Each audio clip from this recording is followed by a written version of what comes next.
Hello, my beautiful people from Untouchable Mama. Thank you for watching our YouTube channel. Please do not forget to subscribe and press the notification button. Thank you. One love. Bye bye.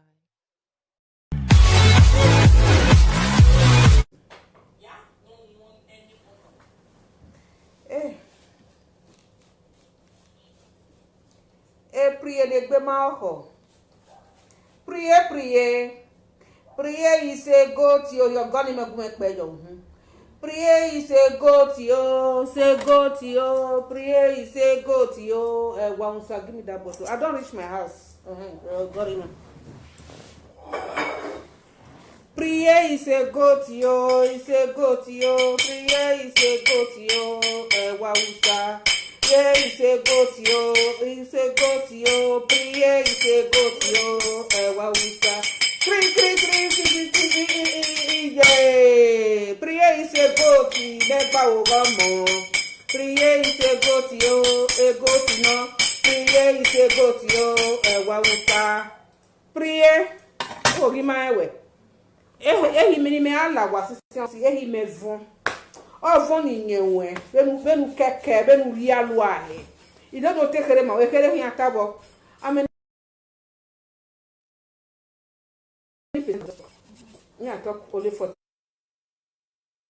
no ye gba ha hin ata even ni wa hon si gba ha ya afia ye ha igba ha hin ata I don't reach us advise you doni me ka gore ni we ni be go tubi ne iwe bo no atuwe 8 children 3 father ekwemwe 8 children 3 father obiesa no na omopa ebie no ni o ka we bie fa no ma be ne o obi ade be no obiesa ya mwe ko na ban ya be ya to ni ba ya fin story ni me mu ye ha no ihe agia ha so o pa hin akabe na the rest wa be la dian be slow be la dian wa be la dian le slow be la dian ba bola we be. You can never see me like that. I don't mean me very only. I mean me very only. Wa gbe kun wa gbon. Ba bola we gbe prier. E prier ba bola we gbe ba son, ba bola we gbe obi, ba bola we gbe ba van. Who get here the day prier, who get here the day. E vera anywhere. Who like dem na do me vera ni gbe prier anyway. Ijajo. Ajo wo ijajo. Iwe ro kada. Prier nu hunta. Priye no bia hekwa me ma bia hekwa me re do mi bi me na ma bia fi lokwa mo moda we o se na ti mo bo gbi bia do ma mi gwa ni we fio kegbe ni no du we so kan ja ase bo mi ti eme ni e mo no du we se ni we fio kegbe no kan ja hasai because ma ti e bo ni ibu e ma ka ti e bo ni we wo jare we nu ti ro eri kan atule we be ti we ni no ro do nu si ayo wa ni no gba so fa kan ni yi ti e bo ni me be ti e bo ni ibu e be te bo nu ti e me o kan ibu ni no gu we be ba ni nu bia ni reva be jam ni be ba ni o nya he ni ku we ki we no nya he we ni because i ma ka ti e bo ni ibu e me to hi ibu ni we nu ja gba o kiyan priye no ma gba o go mo no bi o mo filo ku abontro we o ma no to na do ha we bontro we o igi ye bontro we be nu je se ni ya bi o mo ni e bi bon na etro we no na ma go bi ere be ni aga enu je eru adu awe hu ugba o para wu go pon wa bo lawe gbe examine je ba ni ene document trial e je be ba ni e ho ma heme ma ni me be eyan na ge ho ene gbene me be umaye be ni din ya ga reject asa no we din ya reject umaye wa ta lo mi ne re mu eru mo odi onu na podio me na do mi odio me peri la din o ri me dey useless be ni wa dey useless o wa ya rago bo dey en rago ya mi na do ya wa be say wa we go to be me I wa be aro I enjoy myself with the grace.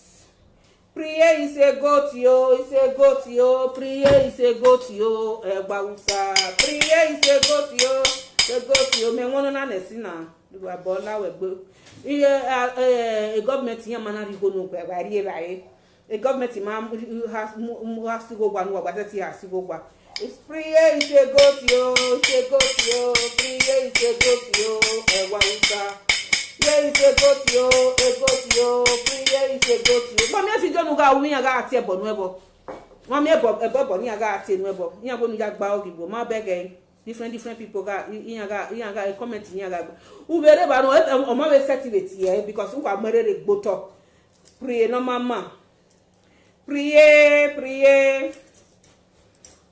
Auguste Germany agmongi fie ona kabien ona we kabio me va lo nu opa o ka bi sene wa o ona we bi va lo nu opa oni ma ki be so ona we de gbe ona do mi obi sana na do ogweri yen passport igi yen passport yan ari ebe ne ona anyu hejo top to ogi nya jo to no ni o mo lare ona do mi egbe obi sana me pe yen me pe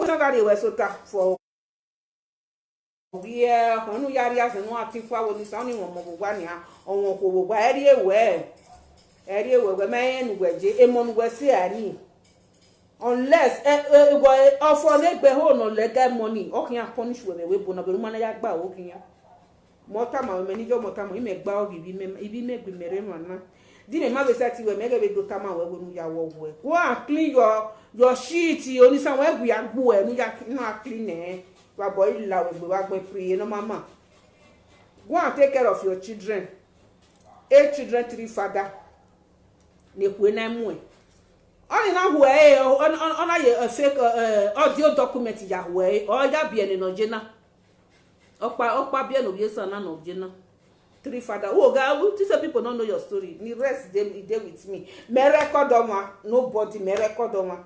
When okay, let me come and play your audio. He record oma. Oma agunmegunwa. Eya fefere ogore momoru me mana. Iba boy la we gbe ba gun. Ma huwa. Open your eye and see me gwe. Ku we ke no gi orin wa bo egbadun ko meni. Ku we ke no gi orin kami an bu set me ya gbeluwa ya fefefe. Igbeluwa ya ko ku gbe. Opopa do gbu somiyan. Ya gbeluwa. If you know me, you go run your cover. No, we are commenting. You are getting a consumer game, live video, and I be that's the live video again. Yeah, my oh, when any day work, be ubia, or me, ereha. If we move like no, we go, I mean, go, come, have a yaka, mama, when my DNA test today. It didn't know what big be a hashabo. Oh, we must be a gear. Not be a me, ereha, we must be a gear. O ma se gbe agia nu ka bi o me fa na be ba oni be mu efua ono na be mu efua bon te ute be bi fa bon be mu efua because on karaka o ma te ya le lo wo nu na ya fian ekia na igba o be no ga ide gbe na ekia nu na ya we tu gum ivie ko no ro sa le kwa be blow da penny go ru ya sa ivie ko wa ri ekia wa ri fi no ke tu gum ivie ko no ro no mi na ko sa le kwa be blow da penny go another day come and buy tell your teacher pray is a fool uma ni egbuwe uwa to ta yin wa ta mo we ahia ya robi ogele wa de we me u feed u guy you see yourself baba ila wo gbe ba gbon gbe ne u we me bebe country nu reje ba ni uma ebe jo we ma mu German government ya wa we ma be jo mo edeni awari we yan ku we ko mo keke bí a ṣe ti ego bi o wa ku wa be ka ro gba obi o e ko pa obo kan again wa we na no ye pa na be rugbo pa no de gbe be era jo we kan ya ba wo kada be ge ni bo ro kada ya ibi era sofa e mo no a train no ya ke gbe me ibi me ya te gbe iyi me ya te gbe me iwa waria na iwa waria be he I'm not your mate. And if you feel be, if you we fake life, people know me very well. Why me ya la jama bege, you make up, wa mana make up ne wa la jama we live video. Me make up ke no keneke, oh iwa we re gufun, iwa re yin mu re. E ke no keneke, o wa keneke ba. E de no ba Maria bo na, e sleeper say ya se ke no ba maji. And I have nobody any explanation. Ma o ma kame kamaro proper. Ihi ogome. Ukmono keneke eja mi oba. Ukmono keneke eja je ke no ri akon. O ma concern ne. Wa ya ukojo wa beba wu. Wa be wo salobo agu wa ene buwa o. Say wetin. You speak English. I like to I speak English. I not go school now. Me I can't speaking truth. I'm not going home regularly. Do what I ask me to do. That food when I chop those time, no time my body will go. Now I tell my body now cook another one. You hear? Don't disturb me. Oh, that's small talk. Not let you can disturb me. Hey, Priye, down. Go ahead. The second one, volume 2, me here, volume 1, and nothing. And me have got the person that Pamana man. Or that Pamana, he made him. You just say people don't know you. Iya gba enwe na gba enu pogodo na eku emu no gbigbi aga ni when here dey say your way wo no gbigbi aga ma se we me ma kan story we me to go bi e do gbe kun nu we na do si ugu gbala ja na yin na do aka me gberi we gbo ma be nu gbeje me kin agugun but I just want to tell you no do ka we e me nu ta ni gbe ni de gbe la tian ugbo me bi o ha mu me go me ka boke me ma e ha o wa ogwa mo bi na ogwa me erie me na bie na bie libi me na kokibi me ntama we okwo ma sati yo akoko boss me gige kama e we live video ni ma wo ma na e beg me there mama na e bi egbe mama na e mi egbe wo na gwa we live video ya la wo ya lobi you are very stupid and then what I we na rewe ogbo ma be nu we wo ha e keni me muja ibe Nigeria ha gwa muja ibe ani e graduate obi me o ti gwa gbe ba eni me bi Nigeria e go kon o ti gwa vie ba ye mu te gwa fi o ti gwa my own respect or ye amen o ma be nu gwe na me gbunye na mama na ugwo kpa who are you ana re Nigeria keni me to ta ye keni me muja ha gwa muja ibe ani wa bola we gbe o ma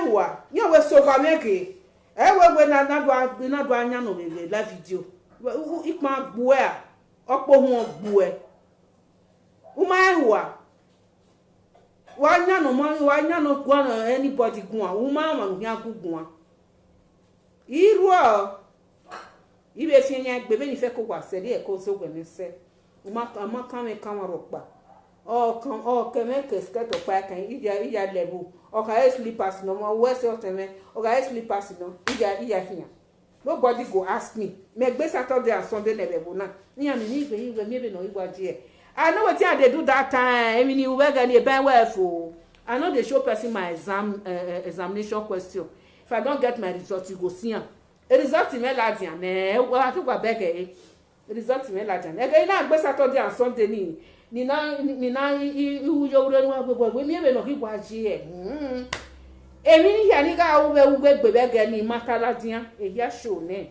o show face ne ima wo wi me bu ma na sin ma wo e mu e ma na sin o we election of the next year a contest ye a chairman who the local government who the area ina we la e ken jina because I don't like politics is a dirty game is a thing to see afia magbe mu wa iya je mi no boya gwa le gbin ma wa tawe ma na skeke ne no ma no re no do ninye we ma me ma wa discuss no na sina we mo bobo we me bobo ma wu gba ni yan gbe ni no ma se ti gba ho wi that we koko wo say by this time we can get government ma na ri go no ewuri ba yi wo wo ba gbon wa gbe kun useless human being e pray no mama ana bibi ni o ana bibi wetin job people take better pass Benin tell me wetin job people take better pass Benin make you tell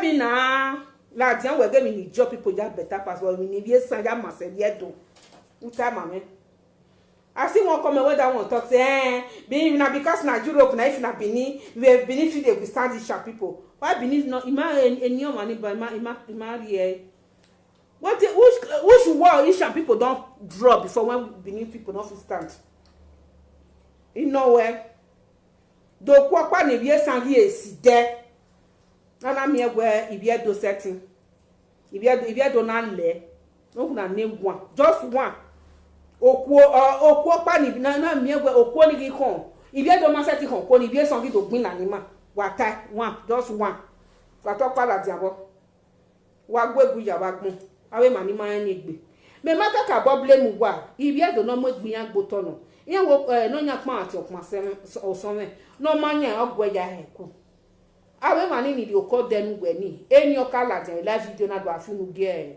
ige ogwerian wo gujian nya ga afunu gbe ndi ogwerian wo gujian o se enu wa no vien na dori e o vien we kin obi o vien we kin o vien odugu we obi jo obi bi anseti e wo kun ge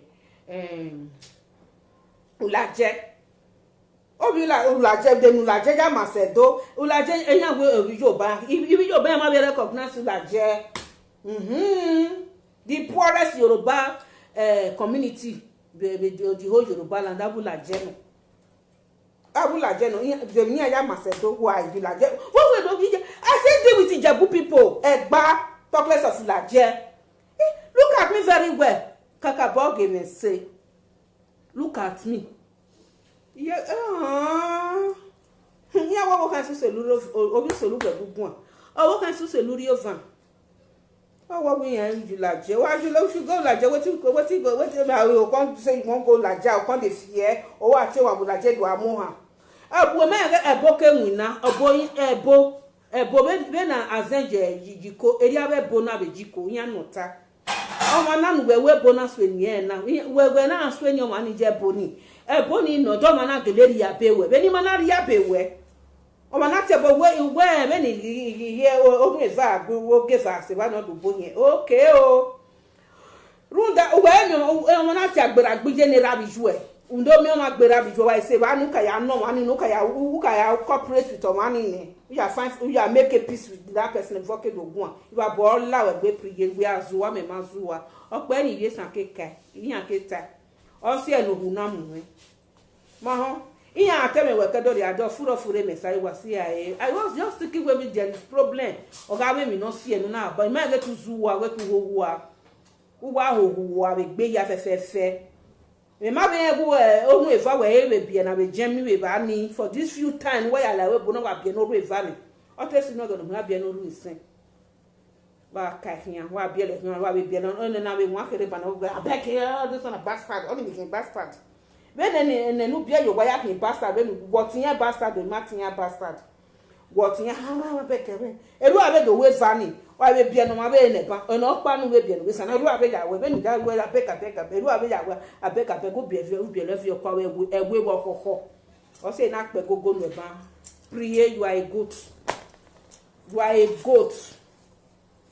why ya gba ori when I dey okay ni ya pito no viore when I finya je na go ibi me je nya je university una is a training ya beni me train no go me finyare we organ go do total beni me total na ma we gbado agun a do plugo me gbere oge beni we na ho ana ni a o mebe babola we gbele Germany a government or give by inu o ha si go gwa no you are not my rank iya when you dey go because my dey say me uma dey see better when yari ro talk ma se mi rokpa ye who are you I don't make up ka me ma make up ma beg ma make up when you let me make up you want me make up but I don't have time for all those rubbish egani ma me ya total ya o ne gbe me kan do ya we ma na make up ne we ya mu wigi nu set there ndo munju wigi ne we no set we dey go money abere no set we set the wigi wa wina wa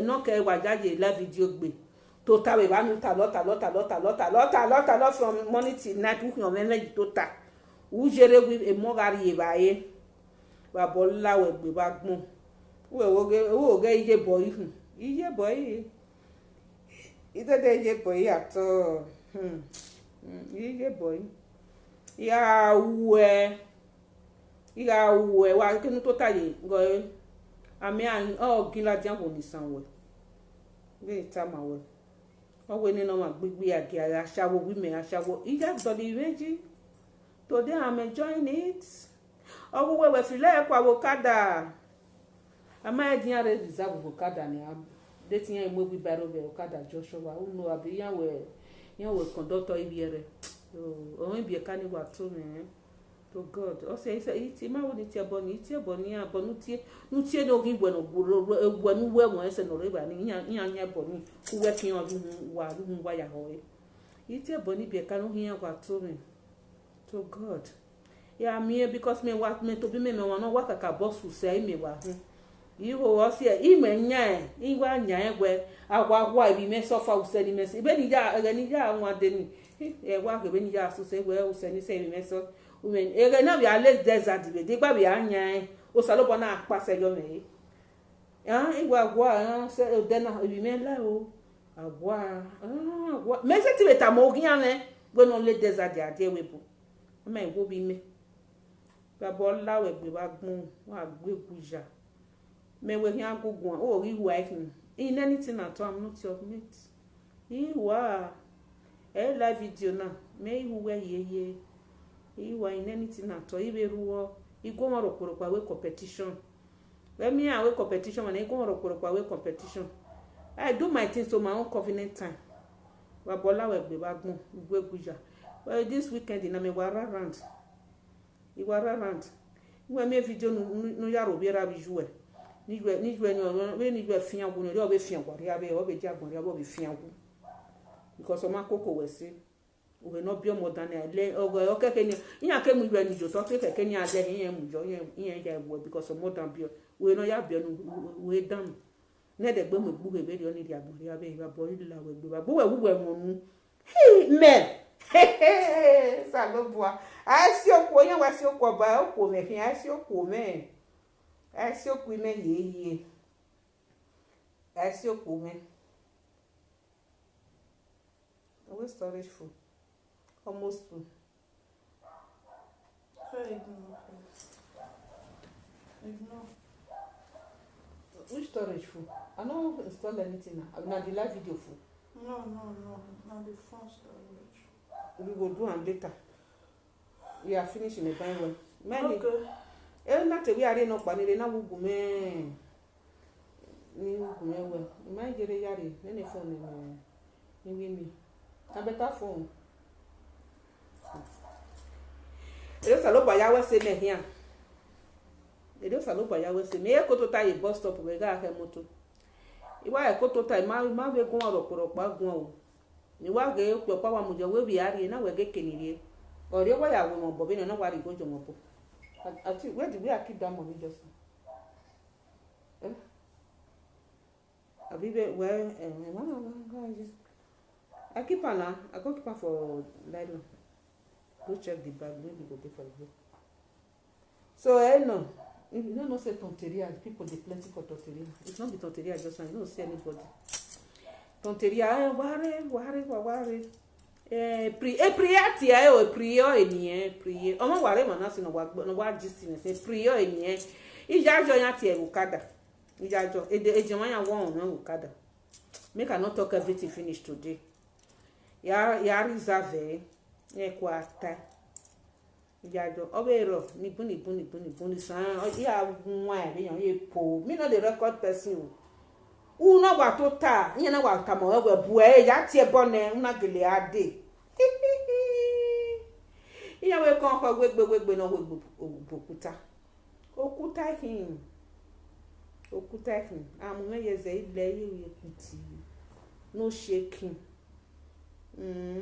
we are other fun ya to so ko be de o na ya fian ekia o na ye ekia te ya we pomo yi mai han ga arogwa. We have to think, can you withstand just one person? I might go over and send the Bamina guy. Kesa Kehia, Obame, or Biena Obame, Obia walking, Obiana Obame, Obia no gift of walking or Biena women. Eh, Obioza, Reba, Obusen or Reba. I see not to tell you, if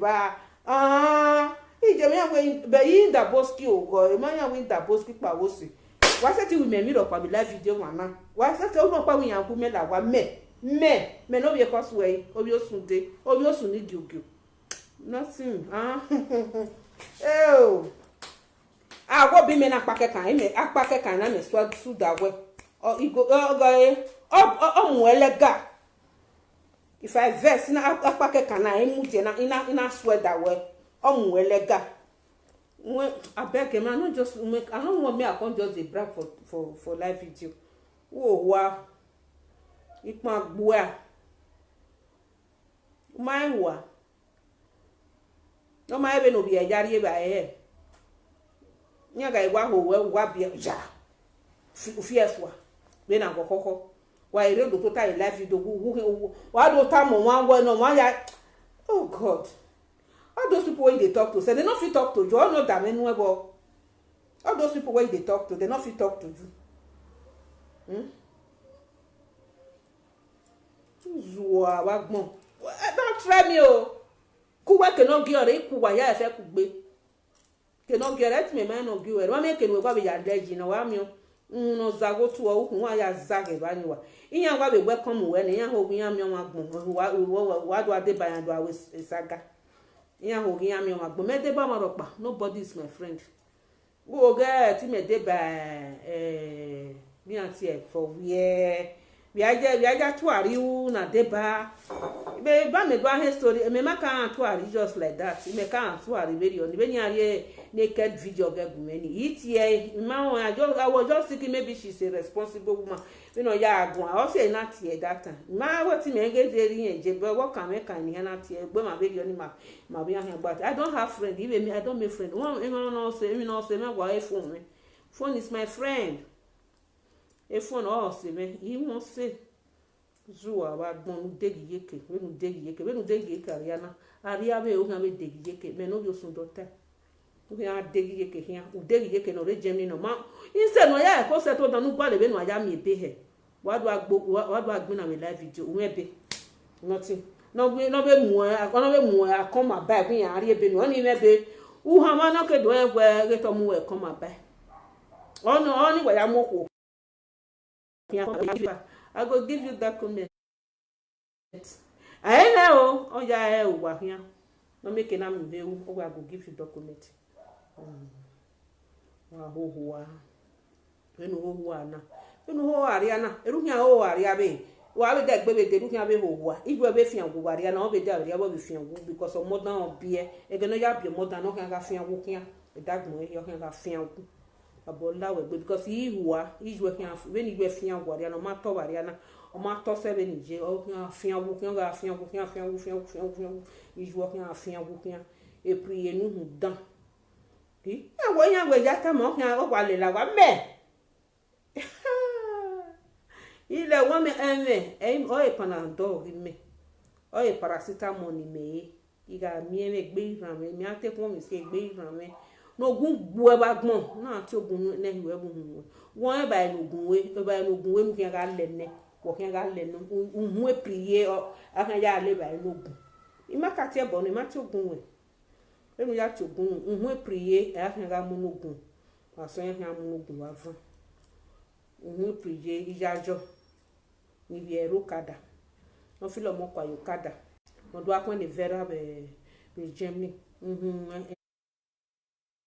ya le ba no go ya kokere no go ba so ya kokere no go ba fun ya kokere no go ba bia hiore ya biko nhu e prier ya biko me we do gbe kan no worry na no worry ami egbe wo ka wo na very stupid me we ya gbe kige we nu garo bibi edo bi san papa na ya bina people oje bitu wa mase biedo me mai ba nu wa eke ni biedo do sin no bugwa ni ana do ario me mai yeah no be Benin people I no be Benin what you na be won na no be Benin people na better pass Benin people wa ri mase biedo a emi wa ya mase biedo ma gweta na ati ogun ni juwe yo no gun gbigbo ba ri ana ri o be gbe ba ri abi ni wa ho wa gun ni huemu 8 children 3 father obie no ru eva na be Germany obieva no pa na do biopa no bie sana o we rere ya bie no be ba because no na all this ve we passport in ari benefit just for me na just give you paper a document ogwalo ari eba na huemu na o ma gwalo be no ya me be o bi ari ebe ni me to bo me gwari ebe so lo gwari eme ima ho gwa be no ho anu wa bagbon be ni bi me ya re ya ri ebe ni o salobua won ji no game agbon no ebe ni sofa he o janiye ona je ya kran ni gbe ma se ti eve ne gbo nu vie ma salobua mi ne re na mo be life jo wa we ni adu are DNA test re I want the truth for 2 years we yag na no ma me the truth na agbe na agi kose e ma ni be support we ni be do call job make it brinka e ma ni do support we ni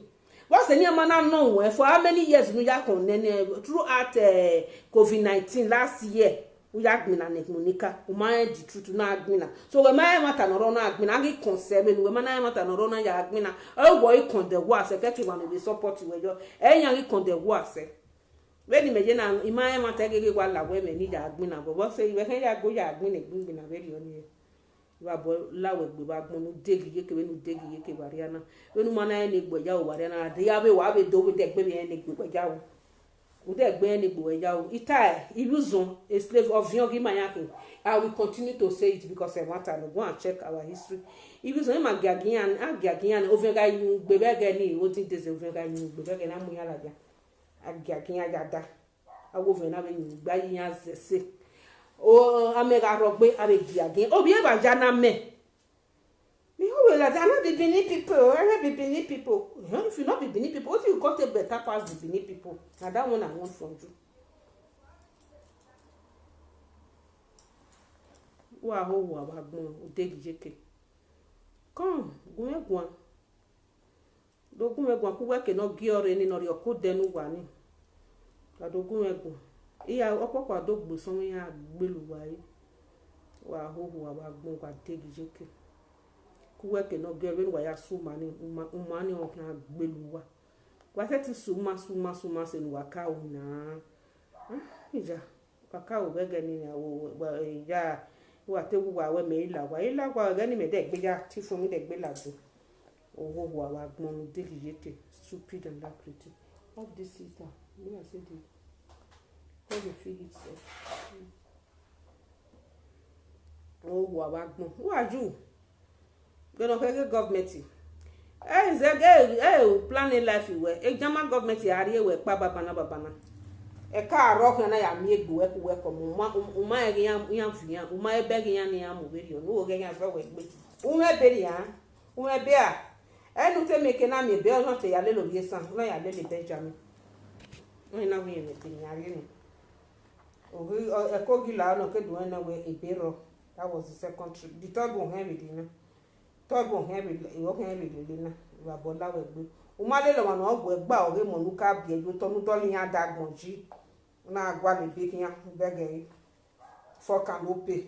Or man not be again, not fucking Arigo, no, ya told the edge where do like and be. When I get document, when you are fucking a document at last, the document in Umami, don't know sue us, oh, where.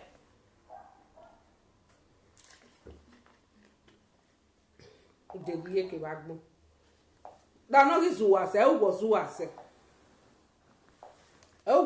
se when I will do we for can no pay I will give you document a Benjamin aga free toto onaga I will give you document I will give you document or give fucking na ko gila de ona ke do en we o document a Benjamin me be my we no ri enu we wo wa bagbo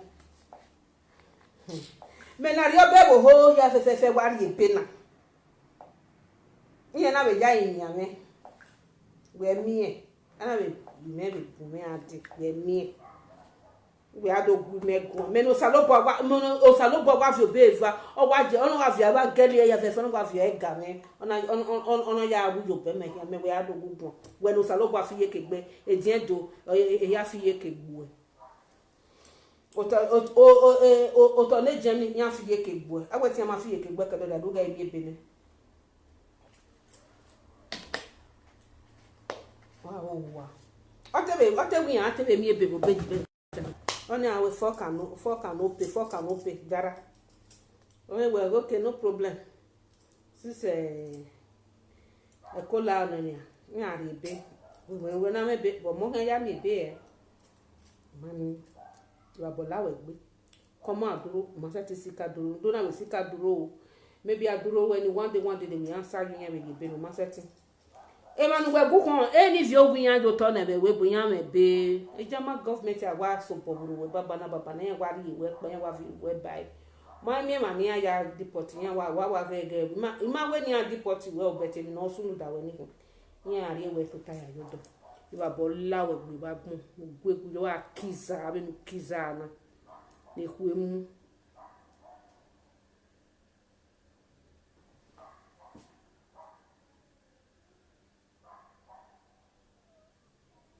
okay you think say I be new person I no new Since 2017, I did do my own JJJ. I'm not be new person. I'm not new. You know that time when Obaseki go Benjo that time.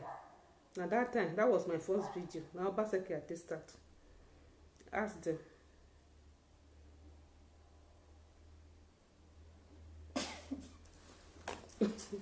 What did they talk?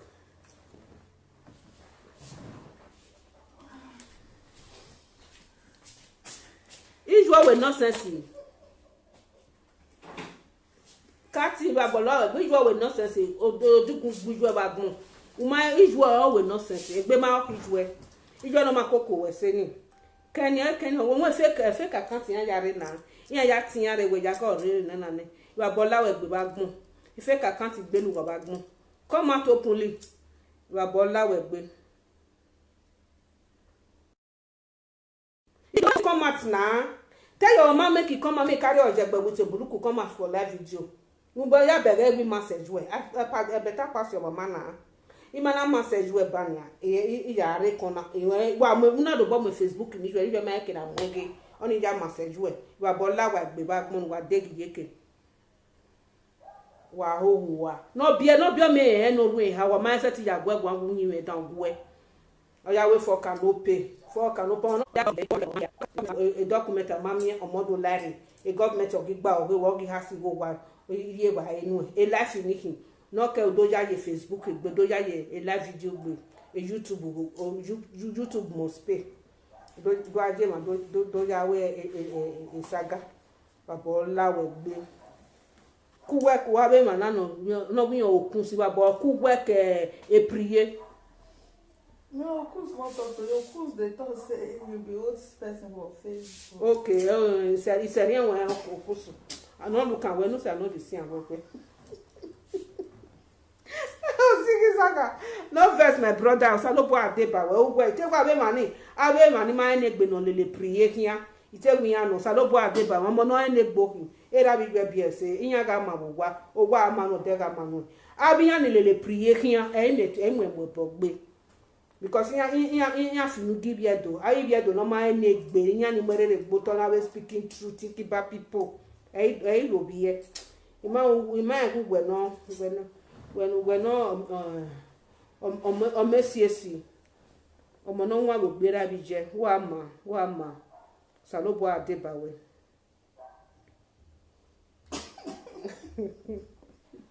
O zigi saga. Ijo, where go to me call. Where make you call Regina? No, sorry, I want to do something. So the other no. My brother Okuns get gwima na wo. Edo waje get gwima de gwu. O wa mu me de gwu. Ko. Eze ye no bio me o me ere ha. No obio me ha ni ya be Germany na ereva. No keke no onata my egwe yamu. Thank you well for giving me call. I know they like to offend person. No keke no bien na be jemo be san no bien na no inata my egin yari passport ne. O my god de be only me bolo eme. O ina we for canopy. Only we no gi ha mana no ke do egwe e bero. Anoni mo gwa o. Nya we second wife be banana gbo fi. Agbon wari agine priye, agbon wari agina. Oni mo wo me mate egwo mete egwo ni me ye e priye nu mu dana de odo hu amu. Me oni wa mo ko wa e priye na gwi ado biene o te wi ami document. O ma sa ti to bo egwo le document o ado gwa le document o ma behe.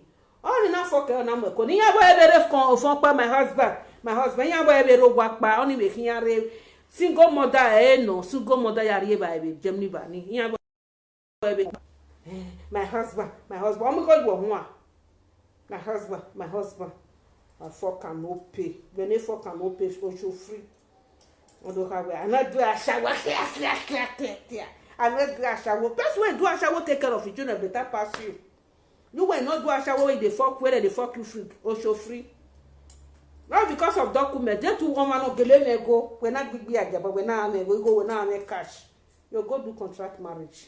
ebo eri ebenu we na gele be awon ni IQ ebe gele gba lenu bi o mi se ni de no ya kan we kan mo wa mi ebo no ya we marriage o wari ebe ori no ogwe wa bo lawe gbe ba gun o ma ni gbe ne gbori o pon kon de we do agui megun meno salobo agwa o salobo and specially made o salobo always do bo me people are even asking me salobo ya we nu he eri no we ya we nu he I don't even me myself I don't even know if you can above if me salobo na ujo boy me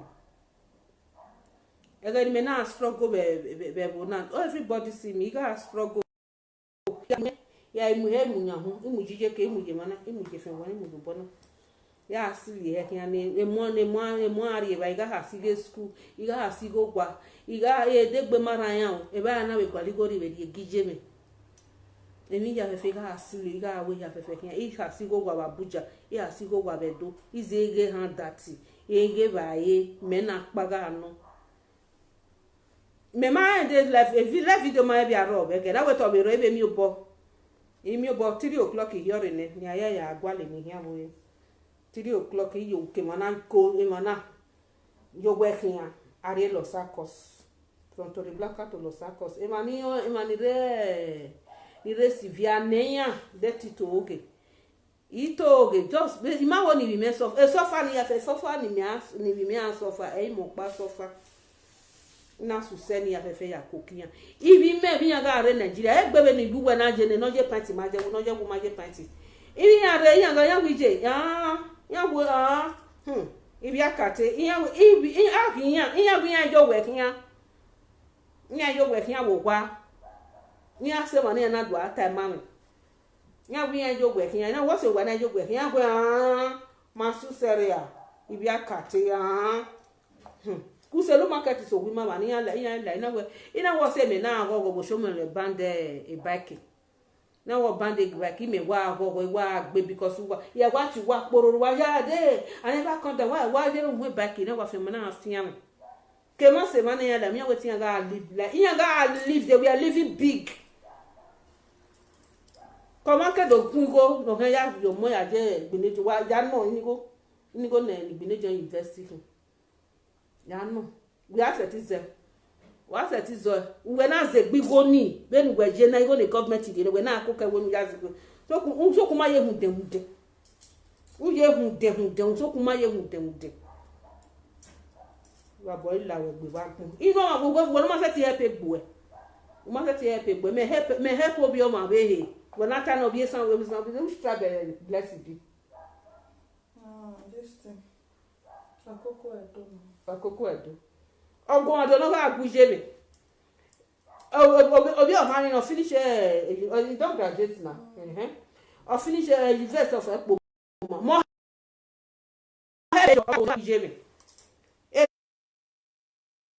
era ga me problem that time do ge obi me ya ero na ri e ba na we ya kugbe ima era ga ni ma je yan weti ja bia be ni we filo mo kwa na eri ja bia fifua ni ra o tin ra ogun o se yo obo na be na o se yo be no pa be na de no pa se yo be no pa o tin ra no ga je o tin o da fon tin na ho no mo bi o kan ni ho o ya do so bi je me o te me obi ichocho pan ju o tin ya ri ere ido ke be no wo kan ni ma gbe anytime I go Nigeria God bless you iye hobby me ri Nigeria mi mate betie ma jere ya betie ma be no ba ma go o tule mu bumi ade o se won gba me ginegbe owu pa yen wa ya yen ri me no ima ka won iga awu jo bo ni gie do gbe mese ti koko bi wa ma iwu ya koko bi o ma be wa bo lawe gbe o ma huwa anytime when I go Nigeria I find blessing o bi edo ge ni metana o bi edo o finish university nena igige aga ni meri ja ge gbe era na be wa o na be wa mi mi kire na iguzo bo wa hohua wo ma se ti ko ki dugo wo kan be ko bi o ma be ma gbe tu we kan koke ga iwu gwa be wa ya fi ko ni go ina tun agbelu gwa popa no ya sule matanju gwa hun o wu la je me ga ibodo tell la je hind o mu me when we jena me ija we ya tukun ya we tukun e boli ya ra wa ni tama wa inu ma ni me edun kun na mo edo ni wa my ka bogi besi we se kina na we bo ma gbe wo bu yan la je we se ba we na se ba we are ti gun you are very stupid my wa try neni wa no rula jeni abe man we kan table la jeni yan ni me kan control no mu were igbe ni aju hu we ya pe ma for 7 years wu me gbe wa igbe ko wa lu e wa ya pe ma for just 7 years to kuma do o be sa hu we ni ya pe ma no do awe won try me di manafeti we wu but no go ma se we babo ila we gbe ba gbon ugwe guja e video no ga owe yan e ya ga robi owe ba ni o ma ti e ma so go be je school se fin agbon wa ga come by no mo e come by oni ogbo egben no o ma ti no comment no ti e na wa gere wa go zuo ge yan ti e bone abe so no mama yan be call you abe speaking true yan be call you yan side why no o man we igbe gi mana e hoje or more than 1 year o ya gbina ne uma the truth we gani una ya gbina ari conseil ku we kon do no conseil o wo kon de wo ase e ba we hen do ka no hen do e minu gbe ba magweta e Monica say me na I can never make her my friend. There was never a time I make Monica my friend. I will never make her my friend and she will never be my friend. You must me ti do one real video ne maka wo wa ma so be ma we setting you why I was me. He setting you why I was me. Then wa we doraka wa we be doraka e dora ma wa e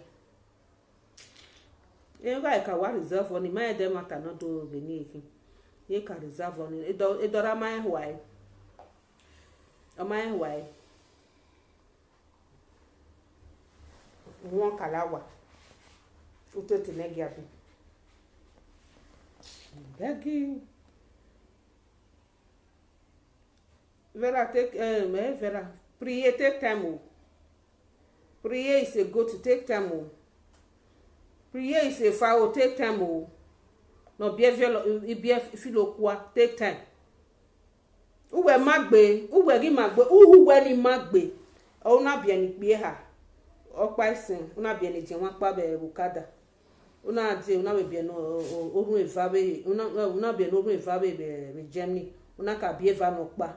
Oga mago ya kwa meba e Benjamin na yen passport ni ari enwe oni lebe o ne koma fono wi afidoma ogi oni gi for can open ne ko gi la ona ukedo ewe nana ge me bege iba bono lawe gbe obe la yen gbe opa wa bo igba hun egbe na iwowe oni gi be gbe ni yen be ya to so pe obe ni a o na ya fian ekiai. The next time you go, we can get kia ni jawo. Then if you kwa usale kwa be na blow that penny go. Ruwa jawo. Benjamin, e don kan ye kia we jawo later. Won ka fian we kia e be de hero e wo. O ma target e se. Next time na o iwari e. Ije me o barbecue. So mo wa we kan wa ze ke wari e yira.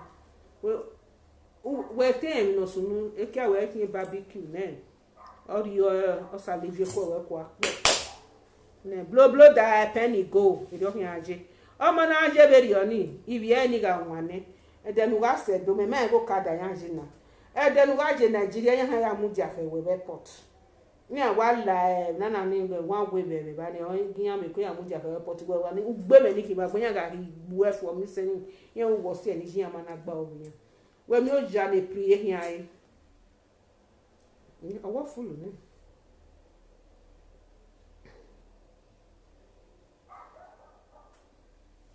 me Touch the screen.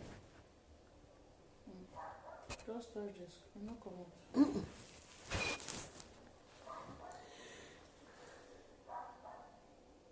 Okay, later my people waya beba o waya boku yan wa kojo wala wo wa gba ogiri wa je be prier o e prier na o magba no na wa je wo e prier o danu nu da magba ogiri e ore do au pere be na ebe me be ba bola egbe ke no be je be ba ni for can no pay o me o bi ere ha o we ne no ma gbigbi aga ere no pa gbigbi aga ya dolo mojo mama se na no wa biele nya for can no pay o show free nya o mama so gin ni o ma so ge na o biele o te we Benjamin ari be ni o na ye passport ya o na we ikun igo ni agari ne be ke monoke ona mu ne Benjamin ona fuck free